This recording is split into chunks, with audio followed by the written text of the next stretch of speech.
వాళ్ళని పొగుడతాడు అమ్మాయిల్ని. ఇంకా వాళ్ళని మొత్తానికి ప్రేమలో పడేస్తాడు. ఎలాగో హస్బెండ్స్ ఎక్కడ ఉండరు, దూరంగా ఎక్కడ ఉంటారు, కావాల్సిన డబ్బులు పంపిస్తారు, లేదా రకరకాల రీజన్స్, ఒంటరితనము, ఎవరో లేకపోవడం, అలా చాటింగ్ ఫ్రెండ్షిప్తో మొదలయ్యి ఇతనికి వాళ్ళు అతని వల్ల పడిపోతారు. అలా అతను అమ్మాయిని తీసుకెళ్తాడు. వీడికి ఇంకో ఫ్రెండ్ ఉంటాడు, ముఠా అనమాట. ఈ అమ్మాయిని పార్క్ ఫస్ట్ టైం రమ్మంటాడు, పార్క్కి వెళ్దాం, మన ఇద్దరం అక్కడికి వెళ్దామా అంటాడు. వస్తానంటది. నువ్వు మొన్న పంపిన ఫోటోలో చాలా బాగున్నావు, అందులో సేమ్ అలాగే రెడీ అయ్యిరా, అందులో జ్యువెలరీ అలా వేసుకునిరా అంటే ఈ అమ్మాయి మురిసిపోయి అలాగే రెడీ అయ్యి వస్తుంది. వచ్చిన తర్వాత వీళ్ళిద్దరు కారులో కూర్చుని కాస్త రొమాన్స్ స్టార్ట్ చేస్తారు. చేసినప్పుడు వీడి ఫ్రెండ్కి ఆల్రెడీ ఏం చేస్తాడు, చాటు నుంచి ఫోటోలు తీస్తాడు.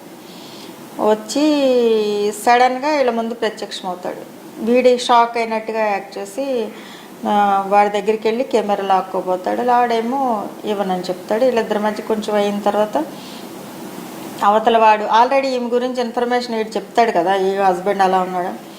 ఈ ఎవడైతే ఫోటోలు తీస్తాడో ఆడొచ్చి ఈ అమ్మాయి దగ్గరికి వచ్చి, నువ్వు పలానా కదా, మీ ఆయన నాకు తెలుసు, మీ ఆయన లేకుండా నువ్వు ఇలాంటి పనులు చేస్తున్నావు, ఇప్పుడే చెప్తాను నీ సంగతి, ఈ ఫోటోలు పంపిస్తాను అంటాడు. అంత అమ్మ చెప్పొద్దు, నీకు దండం పెడతాను, నీకు అలా చేయొద్దని ఆ అమ్మాయి ఏడుస్తుంది. వీడు కూడా అరే ఈ అమ్మాయి పరువు పోతుంది, ఈ అమ్మాయిది ఏం తప్పు లేదు, అంత తప్పు అంతా నాదే,